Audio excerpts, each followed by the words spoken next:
नमस्कार, Sunita kitchen recipe Marathi चॅनलमध्ये आपलं खूप खूप स्वागत आहे। आज आपण बघणार आहोत उलटा वडापाव रेसिपी। तर त्याच्यासाठी मी इथे गॅस चालू करून घेतलेला आहे, एक पॅन ठेवलेला आहे। पॅन आता आपला गरम झालेला आहे। पॅन मध्ये तेल टाकून घ्यायचं 2 चमचे। तेल थोडं गरम होऊ द्यायचं। तेल गरम झालेलं आहे, याच्यामध्ये 1 चमचा जिरे मोहरी टाकून घ्यायची। इथे मी ठेचा बनवून घेतलेला आहे। इथे मी ठेचा टाकणार आहे 1.5 चमचा। या ठेच्यामध्ये लसूण, अद्रक, मिरची घालून घेतलेला आहे। जिरं वगैरे घालून सर्व बारीक करून घेतलेला आहे। मिनिटभर फ्राय करून घ्यायचा। याच्यामध्ये आपल्याला 1 चमचा हळद, अर्धा चमचा लाल तिखट, 1 चमचा धने पूड, 1 चमचा जिरे पूड, सर्व मसाले मिक्स करून घ्यायचे। याच्यामध्ये टाकायचा आहे मॅश केलेला बटाटा,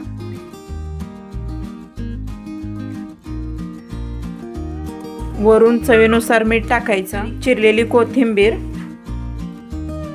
सर्व एकत्र करून 2 मिनिटे परतून घ्यायचं। झालेला आहे। आता आपली ही भाजी तयार झालेली आहे। कलरही खूप छान आलेला आहे भाजीला।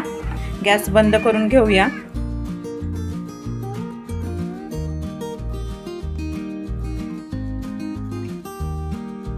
उलटा वडापाव बनवण्यासाठी लागणारी चटणी बघणार आहोत। इथे आपण इथे मी 1 वाटी सुक्या खोबऱ्याचे काप घेऊन ते भाजलेले घेतलेले आहेत। तर हे आता एका मिक्सरच्या भांड्यात टाकून घ्यायचे। चटणीसाठी भाजलेलं खोबरंच वापरायचं, कच्चं खोबरं अजिबात वापरायचं नाही। इथे मी अर्धी वाटी शेंगदाणे घेतलेले आहेत, तेही भाजून घेतलेले आहेत, ते टाकलेले आहेत। याच्यामध्ये 10 ते 12 लसूण पाकळ्या टाकायच्या, 1 चमचा जिरे याच्यामध्ये टाकायचं आहे, 1 चमचा लाल तिखट, चवीनुसार मीठ, याच्यामध्ये टाकायचं आहे आपल्याला 1 चमचा तेल। तेलामुळे चटणीला चव छान येते आणि चटणी ही व्यवस्थित तयार होते। आता झाकण लावून मिक्सरला बंद चालू करून फिरवून घ्यायचे आहे। ते आपली चटणी तयार झालेली आहे, बघू शकता। मस्तपैकी अशी तयार झालेली आहे, जाडसर अशी। तर आता ही एका डब्यामध्ये काढून घेऊया।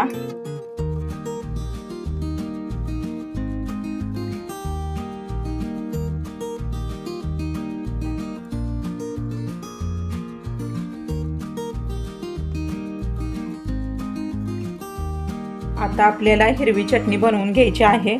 त्याच्यासाठी इथे मी काही साहित्य घेतलेलं आहे। 4 ते 5 हिरव्या मिरचीचे तुकडे, 10 ते 15 पुदिन्याची पाने घेतलेली आहेत अशी खुडून, 1 वाटी इतकी कोथिंबीर घेतलेली आहे, अर्धा लिंबू लागणार आहे आपल्याला। तर आता हे सर्व मिक्सरच्या भांड्यात टाकून घ्यायचं।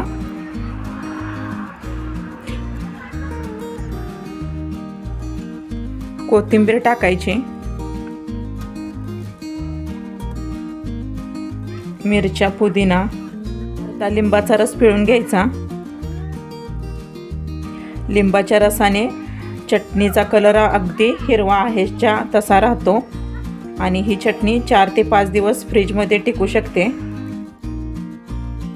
याच्यामध्ये टाकायचा 1 चमचा जिरे, 2 चमचे इथे फुटाण्याची डाळ घेतलेली आहे ती टाकायची। याच्याने चटणीला दाटसर असापणा येतो। चवीनुसार मीठ याच्यामध्ये टाकायचा, 1 इंच आल्याचा तुकडं त्याचे काप करून घेतलेले आहेत, 7 ते 8 पाकळ्या लसूण, याच्यामध्ये टाकायचं 1 चमचा तेल। तेलाने चटणीचा रंग टिकून राहतो आणि चटणी ही खूप चवीला लागते। त्याच्यामुळे जेव्हा केव्हा मी चटण्या अशा बनवते तेव्हा मी तेलाचा वापर करते 1 चमचा। याच्यामध्ये टाकायचं आहे आपल्याला थोडंसं पाणी आणि मिक्सरला लावून फिरवून घ्यायचं आहे। इथे आपली हिरवी पण चटणी तयार झालेली आहे, बघू शकता। मस्तपैकी तयार झालेली आहे हिरवी, दाटसर अशीच बनवली आहे। पावाला ही चटणी लावायला सोपी पडते दाटसर असल्यामुळे आणि चटणी पावाला लागून राहते। ही आता एका डब्यामध्ये काढून घेऊया। आता उलट्या वडापावसाठी लागणारं बॅटर तयार करून घ्यायचं आहे बेसनचं। तर त्याच्यासाठी इथे मी 1 बाउल घेतलेला आहे, त्याच्यात 1.5 कप बेसन टाकून घ्यायचं आहे। इथे मी 1.5 कप इतकं बेसन घेतलेलं आहे. हा माझा 200 ग्रॅमचा मेजरमेंटच्या कपाने मी घेतलेला आहे 1.5 कप बेसन. त्यामध्ये टाकायचं आहे तांदळाचं पीठ. इथे मी 2 चमचे तांदळाचं पीठ घेतलेलं आहे. तांदळाच्या पिठाने कुरकुरीतपणा येतो. त्यामध्ये टाकायचं चवीनुसार मीठ, कलर येण्यासाठी हळद अर्धा चमचा. याच्यात टाकायचा आहे अगदी पाव चमचा इतका सोडा. हे सर्व मिक्स करून घ्यायचं. नंतर याच्यात पाणी टाकून बॅटर तयार करून घेऊया.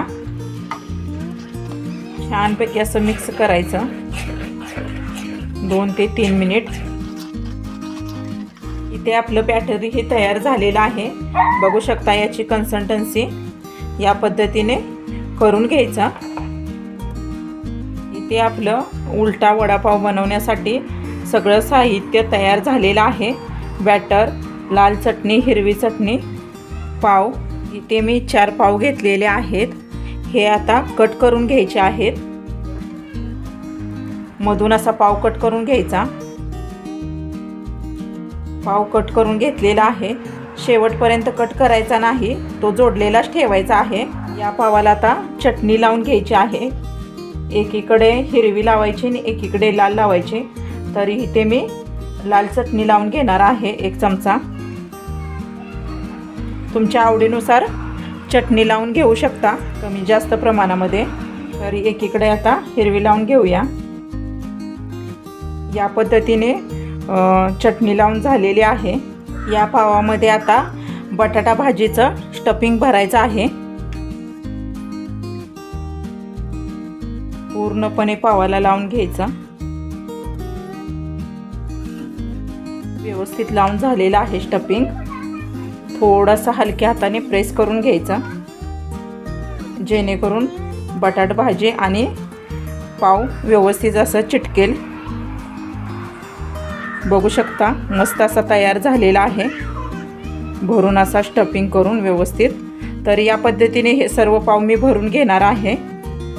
इथे 4ही पावात भरून झालेला आहे स्टफिंग. त्याच्यातला एक मी हा पाव भरलेला घेतलेला आहे. तर तो आता बेसनच्या बॅटरमध्ये बुडवून घ्यायचा आहे. पूर्णपणे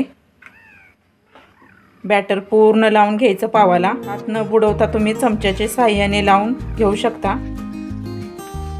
बघू शकता इथे पूर्णपणे असं बॅटर लावून झालेलं आहे पावाला. एकीकडे मी गॅस चालू करून तेलही गरम करून घेतलेलं आहे.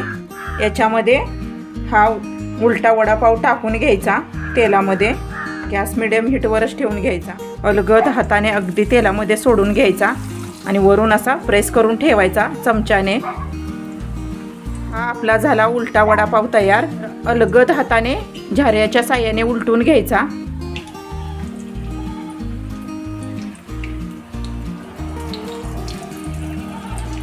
पूर्णपणे दोन्ही बाजूने तळून घ्यायचा व्यवस्थित. गॅस मिडियम हीटवरच ठेवून घ्यायचा.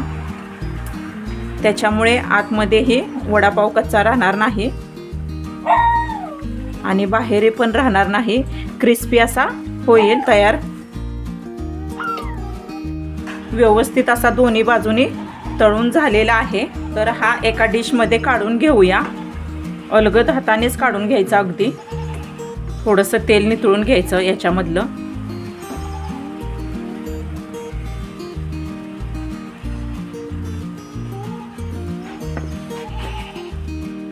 बघू शकता मस्त असा क्रिस्पी असा तयार झालेला आहे. या पद्धतीने मी सर्व उलटा वडापाव तळून घेणार आहे. बघू शकता इथे आपला उलटा वडापाव तयार झालेला आहे. तर हा एकच वडापाव हे इतका मोठा आहे. एकाच वडापावने आपलं सहज पोट भरेल इतका हा नाश्ता तयार झालेला आहे. त्याचबरोबर लाल चटणी, हिरवी चटणी याचे कट पीस करून ह्या चटण्या लावून खाऊ शकता. आता मी इथे एक वडापाव कट करून दाखवणार आहे. तर इथे मी एका डिशमध्ये साईडला घेतलेला आहे उलटा वडापाव. तो आता मी कट करणार आहे. मधून असा कट करायचा. भरपूर असा क्रिस्पी झालेला आहे हा. बघू शकता इथे मस्तपैकी असा तयार झालेला आहे. क्रिस्पी असा भरपूर. तर उलटा वडापाव ही माझी रेसिपी आवडल्यास सुनीता किचन रेसिपी मराठी चॅनलला सबस्क्राईब करा, लाईक करा, शेअर करा. त्याचबरोबर व्हिडिओ स्किप न करता संपूर्ण व्हिडिओ बघा. धन्यवाद.